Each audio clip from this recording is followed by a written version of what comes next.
আসসালামু আলাইকুম। Decoration light হিসেবে আমি দারাজ থেকে কয়েকটা ছোট ছোট বাল্ব অর্ডার দিয়েছিলাম।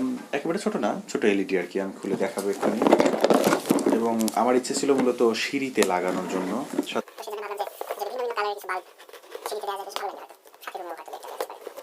তো দেখেন, বাল্ব আমার আসলে একটা ধারণা ছিল, কারণ এটা কি কোনো প্যাকেজিং আর এটা কি ধরনের প্রোডাক্ট দেওয়া, আমি একটু ভালো করে দেখাচ্ছি।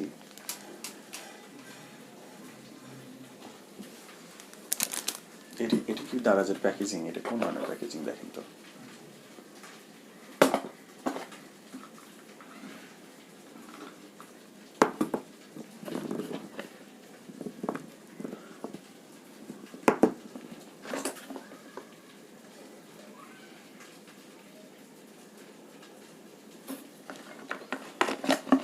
এইগুলো পাঠানোর মানে কি?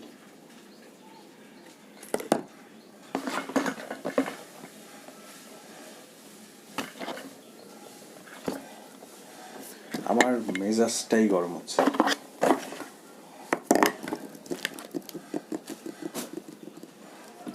দেখেন, আমাকে কয়েকটা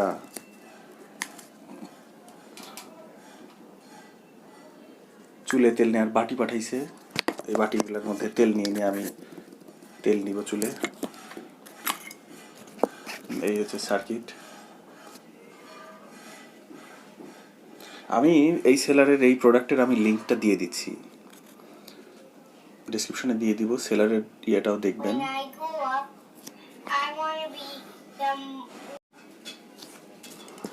অনেকদিন আগে একবার দারাজ থেকে আমি একটা স্মার্ট ওয়াচ অর্ডার দিয়েছিলাম, দেখছিলাম যে ডিসপ্লেটা আলাদা হয়ে পড়ে আছে প্যাকেটের মধ্যে। তো ডেলিভারি ম্যানকে সাথে সাথেই ফেরত পাঠিয়ে দিয়েছিলাম। কিন্তু এখন তো দারাজের সিস্টেম খারাপ, ফেরত পাঠাতে গেলে আমাকে 7 দিন ওয়েট করতে হবে। আরও বেশি নিবে কি না, আমি এরকম দেখেছি যে ফেরত পাঠাতে গেলে কোনো কল টল কিছুই আসে না। 3 দিন পর এমনিতেই মেসেজ আসে যে আপনার সাথে যোগাযোগ করার চেষ্টা করা হয়েছে, আপনি কল রিসিভ করেননি, যোগাযোগ করা হয়নি, এরকম। এটা বুঝি না, এটা কেন এ ধরনের স্যাঁচরামি করে। যাই হোক, কিন্তু দেখেন, এটা কি কিসের, এগুলো কি করব? এই যে মনে হচ্ছে এই দুটো ভালো আছে, কিন্তু আমার প্রোডাক্ট দেখেই মেজাজ খারাপ হয়ে গেছে। অনেকে বলবেন হয়তো আপনারা যে এটা কম দামি জিনিস। ভাই, আমি তো দারাজের এই সেলারকে বলি নাই যে ভাই আমাকে কম দামিটা দেন, আমাকে আপনি ভিক্ষা দেন। ও বিজ্ঞাপন দিয়েছে, আমি তো বলি নাই যে আমাকে কম দামিটা দেন। ও বিজ্ঞাপন দিয়েছে এখানে, আমার ভালো লাগছে, আমি অর্ডার করছি। তুই তো ওখানে লিখিস না যে তুই ভাঙ্গা জিনিস দিবি। আমি যে দামেই জিনিস নিই না কেন, তুই বলবি যে আমার প্রোডাক্ট এরকম আছে, তাই না? উচিত তো এরকমই।